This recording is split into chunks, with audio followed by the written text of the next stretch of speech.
జడశ్రవణ్పై Razole MLA Devavaraprasad తీవ్రస్థాయిలో మండిపడ్డారు.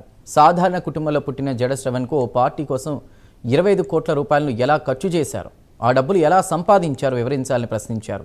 జనసేన అధినేత పవన్ కళ్యాణ్ విమర్శించే స్థాయి జడశ్రవణ్కు లేదన్నారు. తన ఆస్తుల వివరాలు ఎన్నికల అఫిడవిట్లో పారదర్శకంగా వివరించిన నేత జనసేనాని పవన్ కళ్యాణ్ అని దేవవరప్రసాద్ స్పష్టం చేశారు. పవన్ కళ్యాణ్ గారి మీద ఇన్కమ్ ట్యాక్స్ డిపార్ట్మెంట్లో నేను ఒక పిటిషన్ పెడతాను.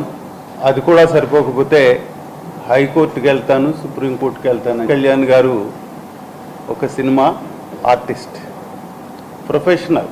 వారి ఇన్కమ్ ట్యాక్స్కి సంబంధించిన విషయాలన్నీ కూడా అఫిడవిట్లో పొందుపరిచారు.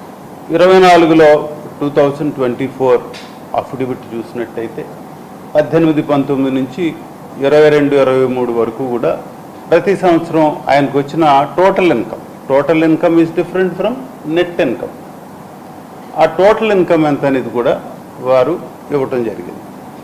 12 కోట్లు, ఒక సంవత్సరం 1 కోటి, మ్యాక్సిమం 2021-22లో 30 కోట్లు మ్యాక్సిమం చూపించారు. అది టోటల్ ఇన్కమ్. ప్రతి ఈ టెక్నికల్గా ప్రొఫెషనల్ ఆర్టిస్ట్కి కూడా చాలా రకాలైన ఎక్స్పెండిచర్ ఉంటుంది. గౌరవ పవన్ కళ్యాణ్